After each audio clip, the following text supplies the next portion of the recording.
नारायण व्रत कथा स्कंद पुराण के रेवाखंड से संकलित की गई है।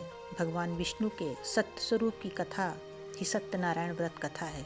यह कथा अक्सर पूर्णिमा के दिन, बृहस्पतिवार या किसी पर्व विशेष के दिन परिवार में आयोजित की जाती है। हर घर में सत्यनारायण की कथा का आयोजन होता है। आखिर यह सत्यनारायण की कथा का आयोजन क्यों होता है? क्या है इसका महत्व, मंत्र और पूजा विधि?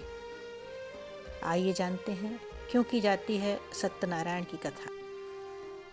सत्यनारायण व्रत कथा के दो भाग हैं, व्रत पूजा तथा कथा का श्रवण या पाठ। इस कथा के दो प्रमुख विषय हैं, संकल्प को भूलना और प्रसाद का अपमान करना।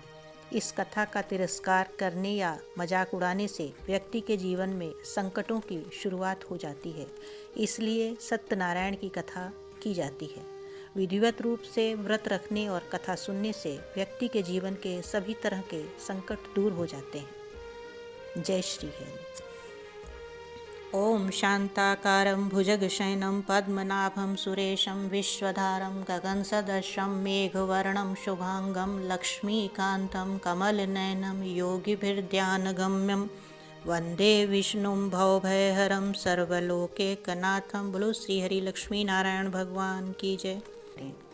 कथा प्रारंभ करने से पहले आपसे एक अनुरोध है, व्रत आप इतनी श्रद्धा से कर रहे हैं तो कथा वो सुने जो पूरी हो। आधी अधूरी कथा सुनने से बेहतर तो यही है कि कथा को सुना ही न जाए। आपने यदि अपने चैनल को लाइक एवं सब्सक्राइब नहीं किया है तो अवश्य कर लीजिएगा, ऐसी ही शुद्ध भाव एवं त्रुटि रहित धार्मिक कथाओं के लिए। तो चलिए सुनते हैं कथा। एक समय प्राणियों के हित चाहने वाले समस्त मुनियों ने परम रमणीक नैमिषारण्य क्षेत्र में मन को प्रसन्न करने वाली सभा की। उसी समय अति तेजस्वी व्यास जी के शिष्य सूत जी शिष्य गणों के सहित हरि नाम का स्मरण करते हुए वहां आए। समस्त शास्त्रों को जानने वाले श्री सूत जी को आते देख महातेजस्वी शौनकादि मुनिगण खड़े हो गए। सब धर्मों को जानने वालों में श्रेष्ठ सूत जी तथा परम वैष्णव शौनकादि ऋषि परस्पर शीघ्रता से दंडवत कर नमस्कार करके शौनकादि मुनियों को दिए आसन पर संपूर्ण शिष्यों सहित अधिबुद्धिमान सूत जी बैठ गए। बैठे हुए सूत जी से शौनकादि मुनियों ने नमस्कार कर हाथ जोड़कर कहा कि हे महर्षि, हे सर्वज्ञ सूत जी, इस कलिकाल में मनुष्यों को हरि भक्ति किस उपाय से प्राप्त हो? हे भगवान, वह कहिए, क्योंकि कलिकाल में सब प्राणी पाप करने में तत्पर और वेद विहीन हो जाएंगे। उनका कल्याण किस प्रकार होगा? इस कलयुग में मनुष्य प्राणों को धारण किए थोड़ी आयु वाले, निर्धन और अनेक पीड़ा से युक्त होंगे। प्रायः पुण्य अति परिश्रम से होता है। इससे कलयुग में कोई मनुष्य पुण्य ना करेगा और पुण्य के नष्ट होने से सब पापों में प्रवृत्त हो जाएंगे।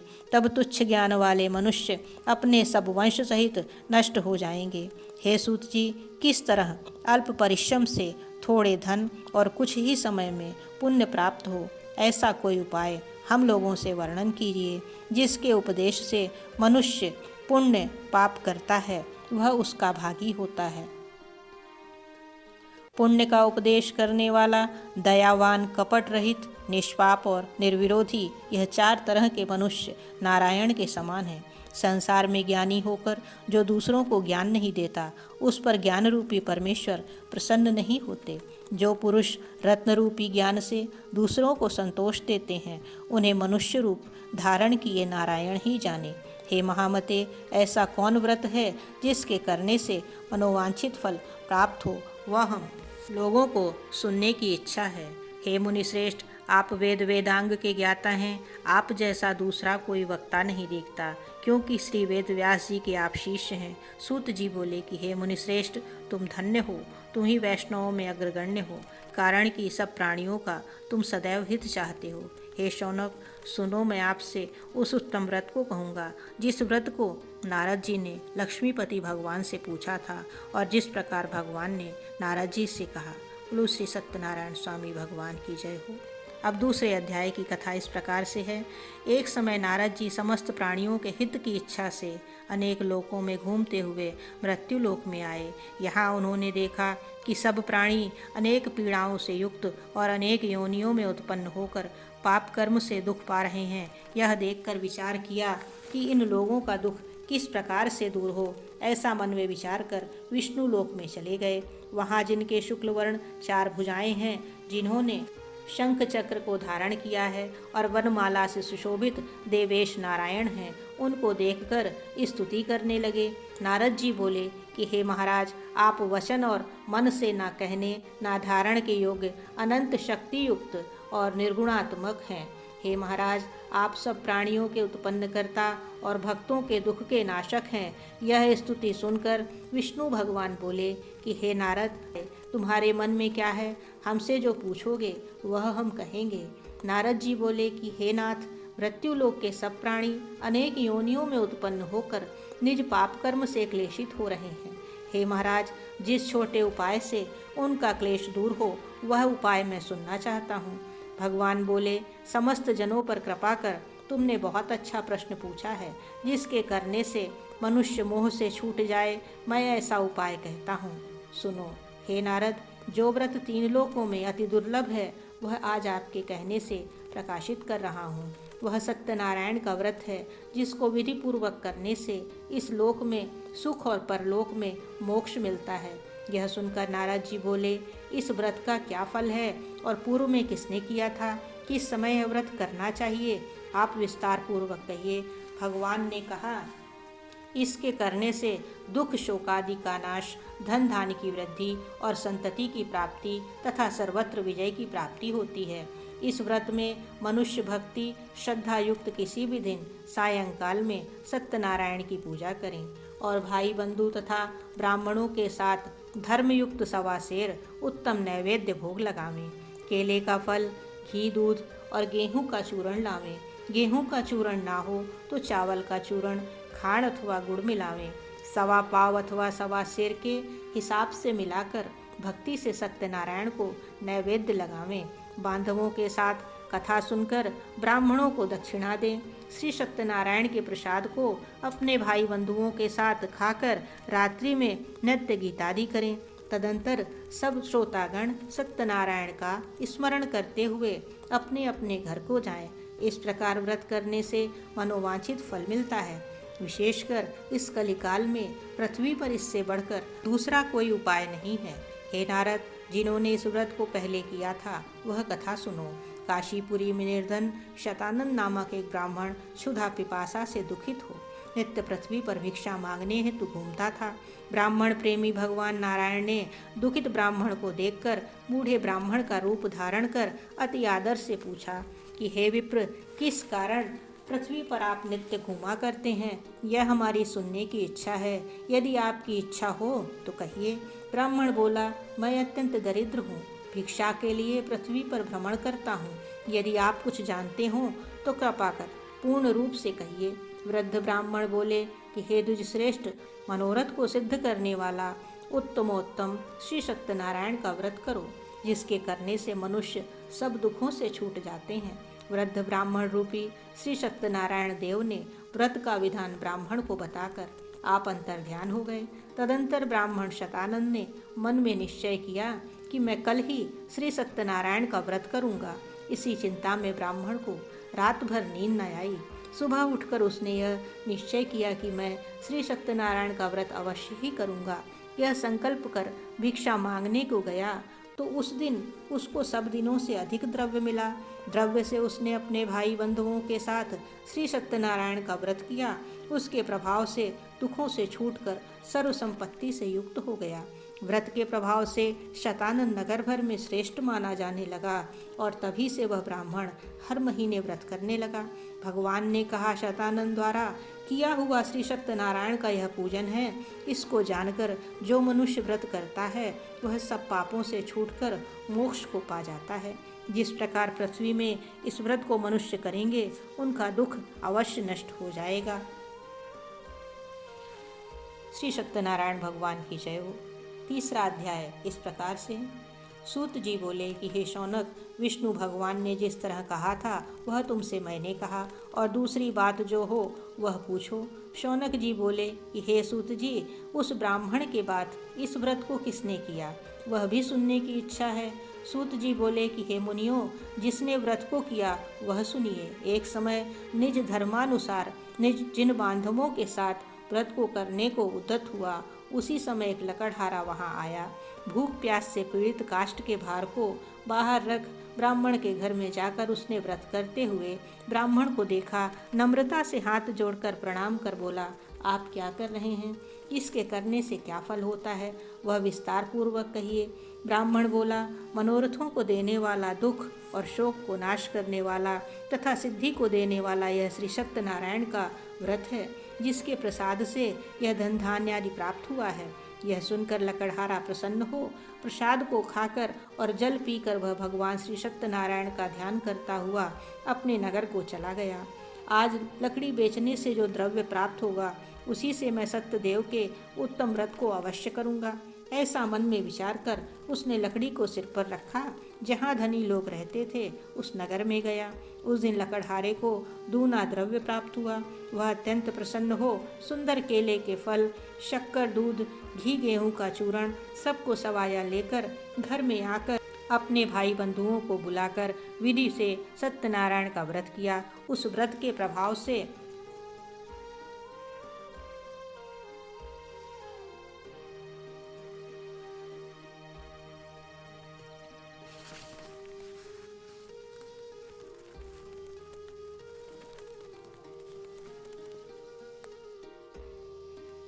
अपने भाई बंधुओं को बुलाकर विधि से सत्यनारायण का व्रत किया।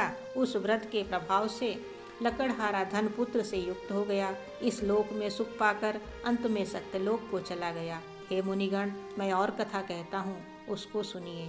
श्री सत्यनारायण भगवान की जय हो। चौथा अध्याय इस प्रकार से है। सूत जी ने कहा, राजाओं में श्रेष्ठ उल्कामुख नामक एक जितेंद्रीय राजा था। वह सदैव देव मंदिर जाया करता था। वह ब्राह्मणों को नित्य धन देकर संतुष्ट किया करता था। उसकी कमल के सदृश मुख वाली प्रमुग्धा पत्नी थी। वह अपनी स्त्री के साथ भद्रशिला नदी के तट पर सत्यदेव का व्रत करता था। उसी समय वहाँ एक बनिया आया। वाणिज्य के लिए बहुत धन से परिपूर्ण नाव को नदी के तीर पर लगाकर आप तट पर उतर गया। वह राजा को व्रत करते हुए देख नम्रता से पूछने लगा। साधु बोला कि हे राजन, आप यह क्या करते हैं? वह हमसे भक्तिपूर्वक कहिए, सुनने की इच्छा है। राजा बोला कि हे साधु, यह अति तेजस्वी विष्णु भगवान का पूजन है, जो अपने बांधवों के साथ पुत्र आदि प्राप्ति की इच्छा से किया जाता है। तब बनिया नमस्कार कर बोला कि हे राजन, इस व्रत को मुझसे कहिए, यह मैं भी करूँगा। कारण कि मेरे संतान नहीं है, इस व्रत से अवश्य होगी। वह व्रत की विधि जानकर अपने नगर में आकर उसने अपनी स्त्री से यह संतानप्रद व्रत कहा। मेरे घर संतान होगी तब मैं अवश्य सत्यनारायण का व्रत करूँगा। थोड़े ही समय में उसकी स्त्री लीलावती आनंद चित्त से गर्भवती हो गई। उसने 10वें मास में अति निर्मल एक कन्या को उत्पन्न किया। जैसे शुक्ल पक्ष में चंद्रमा की ज्योति बढ़ती है, उसी तरह प्रतिदिन कन्या वृद्धि को प्राप्त हुई। अपनी स्त्री के साथ बनिया ने कन्या का जात कर्म कर कलावती नाम रखा। एक दिन लीलावती अपने स्वामी से मधुर वचन बोली कि पहले का संकल्पित व्रत आप क्यों नहीं करते? साधु बोला कि हे प्रिय, इसके विवाह के समय मैं इस व्रत को अवश्य ही करूँगा। इस प्रकार स्त्री को समझाकर वह बाहर चला गया। इधर कलावती पिता के घर नित्य बढ़ने लगी। एक दिन धर्मज्ञ साधु बनिया ने सखियों के साथ खेलती हुई लड़की को विवाह के योग्य देखकर दूतों को बुलाकर कहा कि विवाह के निमित्त कन्या के लिए योग्य वर खोज कर ले आओ। साधु की आज्ञा पाकर दूत कंचन नगर में गए। उस नगर में एक वाणिक पुत्र को लेकर साधु के पास आए। उसने सुंदर गुणयुक्त लड़के को देखा। जाति भाइयों के साथ प्रसन्न चित्त हो विधान पूर्वक अपनी कन्या का उस वाणिक पुत्र के साथ विवाह कर दिया। अभाग्यवश विवाह के समय भी वह उस व्रत को साधु भूल गया। तब सत्यनारायण देव क्रोधित हो गए। कुछ दिन बाद निज कर्म में अति चतुर साहूकार व्यापार की इच्छा से अपने दामाद को लेकर समुद्र के निकट रत्नासार नामक नगर में जाकर व्यापार करने लगा। इसी समय सत्यनारायण स्वामी ने राजा को प्रतिज्ञा से भ्रष्ट देखकर उसको श्राप दिया कि तेरे ऊपर बड़ा भारी दुख पड़ेगा। उसी दिन चोरों ने राजा के धन को चुरा अपने पीछे देखते हुए साधु की दिशा को चले। राजा के दूतों को आता देख डर कर धन को यहाँ ही रखकर आप छिप गए। राजा के दूतों ने साधु के निकट आकर राजा के धन को देखा तो साधु को बांधकर आनंद चित्त हो राजा के निकट ले जाकर बोले कि हे राजन, 2 चोर लाए हैं, उनको देखकर आज्ञा दीजिए। राजा ने साधु को देखकर अविचार से आज्ञा दे दी। फिर तो दूतों ने उन्हें खूब बांधकर बंदी खाने में बंद कर दिया। श्री सत्यनारायण स्वामी भगवान की जय हो। 5वां अध्याय इस प्रकार से है। सूत जी बोले, सत्यदेव जी की माया से चंद्रकेतु राजा ने उन दोनों बनियों के वचन को कुछ भी ना सुना और उनका सब धन ले लिया। श्री सत्यनारायण के शाप से साधु और दामाद के घर पर स्त्रियां भी बड़ी दुखित हो गईं। चोरों ने घर का धन भी चुरा लिया। आधी व्याधि से पीड़ित हो भूखी प्यासी लीलावती अन्न की चिंता में घर घर घूमने लगी और कलावती कन्या भी नित्य ही घूमने लगी। एक दिन रात को भूख से दुखी कलावती एक ब्राह्मण के घर पर गई। वहाँ सत्यनारायण के व्रत को देख, कथा को सुन, निज मनोरथ को मांगी और प्रसाद को खाकर कुछ रात गए अपने घर आई। तब लीलावती अपनी कन्या को धिक्कारने लगी कि हे पुत्री, इतनी रात तक तुम कहाँ रही? तुम्हारे मन में क्या है? तब कन्या माता से सत्य वचन बोली कि हे माता, मनोरथों को परिपूर्ण करने वाले श्री सत्यनारायण के व्रत को ब्राह्मण के घर में देखी हूँ। लीलावती कन्या कलावती का वचन सुन श्री सत्यनारायण के व्रत को करने के लिए उद्यत हुई। पतिव्रता साधु की स्त्री अपनी कन्या सहित बंधु बांधवों के साथ सत्यनारायण के व्रत को किया। उसने सत्यदेव से यह दिव्य वर मांगा कि हे सत्यदेव, हमारे पति और दामाद जल्दी अपने घर आवें। मेरे पति और दामाद के अपराध को आप क्षमा करने योग्य हैं, अतः क्षमा कीजिए। इससे सत्यनारायण स्वामी संतुष्ट हो गए और चंद्रकेतु राजा को स्वप्न दिखाया कि हे राजन, कल सवेरे ही दोनों सज्जन बनियों को छोड़ देना और उनका धन भी जो तुमने लिया है वह दे देना, नहीं तो हम धनपुत्र के सहित तेरा राज नष्ट कर देंगे। यह बात राजा से कहकर श्री सत्यनारायण प्रभु अंतर्ध्यान हो गए। तब प्रातः काल के समय राजा निज जनों के साथ सभा में उपस्थित हो मंत्री जनों से यह अपना स्वप्न सुनाकर कहा, बांधे हुए बनियों को शीघ्र ही छोड़ दो, ऐसा आदेश दिया। यह सुनकर दूत लोग बनियों को बंदी खाने से छुड़ाकर राजा के निकट ले आए और विनययुक्त वचन बोले कि हे महाराज, हम इन दोनों बनियों को बंधन से छुड़ा कर लाए हैं, अब आपकी क्या आज्ञा है? उन दोनों ने महाराज चंद्रकेतु को नमस्कार कर पूर्व वृत्तांत का स्मरण करते हुए राजा चंद्रकेतु से साधु तथा दामाद ने कुछ नहीं कहा। वाणिक पुत्रों को देख राजा आदर से बोले, अभाग्यवश तुमको बड़ा दुख मिला, तुम लोग भय न करना। इस प्रकार राजा ने कहकर उन दोनों के हाथ पैर की हथकड़ी बेड़ी कटवाकर क्षौर कर्म कराया। फिर वस्त्र और आभूषण आदि देकर बनिया को अत्यंत संतुष्ट किया। पहले जितना धन लिया था उसका दूना धन देकर कहा कि अब आप अपने घर जाएं। दोनों बनियों ने राजा को नमस्कार कर कहा कि आपकी कृपा से हम घर को जाते हैं। श्री सत्यनारायण स्वामी भगवान की जय हो। 6वां अध्याय इस प्रकार से है। सूत जी बोले, साधु भगवान की मंगलाचार पूर्वक पूजा कर ब्राह्मणों को धन देकर निज नगर को चला। कुछ दूर जाने पर श्री सत्यनारायण देव ने वैश्य के मन की बात जानने के लिए पूछा कि तुम्हारी नाव में क्या है? मदोन्मत्त महाजन बनिया हंसकर बोला, दंडिन, यह क्यों पूछते हो? क्या धन लेने की इच्छा है? मेरी नाव में लता पत्रादिक हैं। तब दंडी ने ऐसे वचनों को सुनकर कहा कि तेरा वचन सत्य हो। ऐसा कहकर आप समुद्र के पास बैठ गए। दंडी के चले जाने पर नित्य क्रिया कर नाव को ऊपर उठा देख साधु को आश्चर्य हुआ। ज्यों ही उसने नाव में लताधिक देखा त्यों ही मूर्छा को प्राप्त हो भूमि पर गिर पड़ा और सचेत होने पर अति चिंता करने लगा। साधु से दामाद बोला कि व्यर्थ शोक क्यों करते हो? वे ही दंडी महाराज ने शाप दिया है, वे सब कुछ कर सकते हैं, इसमें संशय नहीं। इसलिए उन्हीं की शरण में चलें, क्योंकि मनोरथ उन्हीं से सिद्ध होगा। साधु दामाद के वचन सुनकर दंडी के पास आया और दंडी को प्रणाम कर भक्ति से देखकर आदर युक्त वचन बोला, जो मैंने आपसे कहा था उस अपराध को क्षमा कीजिए। यह कहकर बारंबार नमस्कार कर शोकाकुल हो गया। तब दंडी उसको रोते हुए देखकर बोले, रो मत, मेरे वचन को सुन। तू मेरी पूजा से सदा मुँह फेरे रहता है और मेरी इच्छा से ही हे दुर्बद्धे तुझे बारंबार दुख मिला। भगवान का यह वचन सुनकर साधु स्तुति करने लगा। साधु बोला कि स्वामिन, आपकी माया से मोहित ब्रह्मादि देवता भी आपके बड़े अद्भुत गुण और रूप को नहीं जानते। आपकी माया से मोहित मैं मूढ़ आपको कैसे जान सकता हूँ।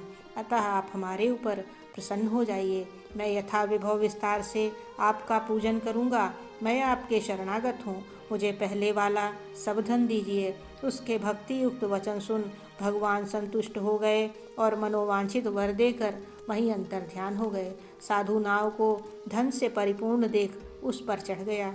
सत्यदेव की कृपा से मनोरथ पूर्ण हुआ। यह बात अपने स्वजनों से कह यथाविधि पूजन कर सत्यदेव की कृपा से बड़ा हर्षित हुआ। नाव को यत्न से सहेज कर अपने देश को चल दिया। अपने नगर के समीप साधु आकर दामाद से कहने लगा कि वह मेरी रत्नपुरी देखें। ऐसा कहकर उसने धन की रक्षा करने वाले दूत को वहां भेजा। वह दूत नगर में जाकर साधु की धर्मपत्नी को देख प्रणाम कर बोला कि ग्राम के निकट दामाद सहित साहूकार बहुत से इष्ट मित्र और धन के साथ आ गए हैं। दूत के मुख से ऐसे वचन सुनकर साधु की स्त्री बड़ी हर्षित हो सत्यदेव का पूजन कर कन्या से कहने लगी कि मैं जाती हूँ, तुम भी यथा शीघ्र व्रत समाप्त कराओ। लड़की उस प्रकार का वचन सुनकर जल्दी व्रत समाप्त कर प्रसाद को भूल से ना खाकर अपने पति को देखने चली गई। इससे सत्यदेव ने क्रोधित होकर उसके पति को नाव सहित जल में डुबा दिया। कलावती कन्या अपने पति को न देखकर बड़े शोक से रोती हुई भूमि पर गिर पड़ी। साधु ने कन्या को अति दुखित देखकर डरे हुए मन से कहा कि यह क्या हुआ, और नाव चलाने वाले भी चिंता करने लगे। तब लीलावती कन्या को दुखी देख दामाद सहित अति विवल होकर रोने लगी और अपने पति से कहने लगी, इसी क्षण नाव के साथ वे कैसे अलक्षित हो गए। ना जाने किस देवता के अनादर से नौका जल में नहीं दिख रही है। श्री सत्यदेव के महात्म को कौन जान सकता है। यह कहकर वह अपने जनों के साथ विलाप करती हुई कन्या को गोद में लेकर रोने लगी और कलावती भी स्वामी को न देखने से अति दुखित हो पति की पादुका लेकर सती होने की इच्छा करने लगी। कन्या का यह चरित्र देख धर्मज्ञ साधु बनिया स्त्री के साथ अत्यंत शोक से युक्त होकर विचार करने लगा कि मैं सत्यदेव की माया से बारंबार चला गया हूँ। अब यथा विभव श्री सत्यनारायण का पूजन करूँगा। इस प्रकार सबको बुलाकर कहने लगा और पृथ्वी पर गिरकर साष्टांग दंडवत किया। इसी पर दीनों के पालन करने वाले श्री सत्यनारायण भगवान संतुष्ट हो गए। भक्त वत्सल सत्यदेव जी की कृपा से आकाशवाणी हुई कि तुम्हारी कन्या प्रसाद को त्याग कर पति को देखने चली आई, इसी कारण इसका पति अदृश्य हो गया है। कन्या ने यह आकाशवाणी सुनकर शीघ्र ही घर जाकर प्रसाद को भक्षण कर अपने पति को देखा। तब कलावती संतुष्ट होकर अपने पिता से कहने लगी कि अब शीघ्र ही घर को चलिए, विलंब ना करिए। कन्या के वचन सुनकर साधु दामाद सहित संतुष्ट होकर धन और बंधुओं के साथ अपने घर को गया। उस दिन से वह हर महीने और संक्रांति पर विधि पूर्वक सत्यदेव की पूजा करने लगा। इस तरह सुख प्राप्त कर वह अंत में सत्यदेव के लोक को चला गया। फिर सूत जी कहने लगे कि हे मुनिश्रेष्ठ, मैं आपसे एक कथा और भी कहता हूँ जो कि इस प्रकार से है। बोलो श्री सत्यनारायण स्वामी भगवान की जय हो। कथा का 7वां अध्याय इस प्रकार से है। सूत जी बोले, प्रजापालन में तत्पर एक त्वंगध्वज नामक राजा था, जिसने सत्यदेव के प्रसाद को त्यागने से अति दुख पाया। एक दिन उसने वन में जाकर मृगादि अनेक पशुओं को मारा और पीछे आकर बट वृक्ष के नीचे श्री सत्यदेव भगवान का पूजन देखा, जिसको गोप लोग बंधु बांधव युक्त संतुष्ट चित्त से करते थे। अहंकार से राजा ना वहाँ गया और न सत्यदेव को प्रणाम ही किया। जब वे गोप राजा को प्रसाद देने लगे तो राजा ने प्रसाद नहीं लिया। तब वे गोप वहाँ प्रसाद को रखकर चले आए। राजा ने प्रसाद का अनादर किया। इस तरह प्रसाद का अनादर करने से उसने अति दुख पाया। उस राजा के 100 पुत्र थे, वह भी मारे गए। उस राजा के 100 पुत्र थे, वो मर गए और धन धान्य भी नष्ट हो गए। तब राजा ने अपने मन में विचार किया कि सत्यदेव ने ही धन नष्ट कर दिया है, इसलिए मैं वहाँ जाऊँ जहाँ पूजन होता था। यह विचार कर वहाँ जाकर अहीरों के साथ भक्ति श्रद्धा युक्त होकर विधि से उसने सत्यदेव का पूजन किया। तब सत्यदेव के प्रसाद से धन धान्यादि पुत्रादि युक्त हुआ और इस लोक में सुख पाकर अंत में सत्यलोक को चला गया। जो प्राणी अति दुर्लभ इस सत्यदेव के व्रत को करता है और भक्ति युक्त होकर पवित्र फल देने वाली कथा को सुनता है, उसको सत्यदेव के प्रसाद से धन धान्यादिक प्राप्त होते हैं। दरिद्र धन पावे, कैदी छूट जावे, भर्यार्त भय से छूटे, इसमें कोई संशय नहीं है। इस पुनीत व्रत को करने से प्राणी सदा सुख पाकर अंत में सत्यदेव के लोक में जाता है। सूत जी कहते हैं, विप्रो, मैंने सत्यनारायण के व्रत को आप लोगों से कहा, जिसके करने से मनुष्य सब दुखों से छूट जाता है। विशेषकर सत्यदेव की पूजा कलिकाल में फल देने वाली है। उन्हीं को कोई काल, कोई सत्य, कोई परमेश्वर, कोई सत्यनारायण और कोई सत्यदेव कहते हैं। सत्यरूपी विष्णु सनातन कलयुग में अनेक रूप धारण कर सबको वांछित फल देने वाले होंगे। हे मुनि श्रेष्ठ, जो प्राणी इसको पढ़ता या सुनता है, उसके संपूर्ण पाप सत्यदेव के प्रसाद से ही नष्ट हो जाते हैं। इसमें कुछ भी संशय नहीं है। 7वां अध्याय संपूर्ण हुआ। इसी के साथ सत्यनारायण स्वामी भगवान की कथा पूर्ण हुई। इसी के साथ हम आपसे आज विदा लेते हैं और आगे भी इस तरह की पौराणिक एवं धार्मिक कथाओं को सुनने के लिए चैनल को लाइक एवं सब्सक्राइब अवश्य करें।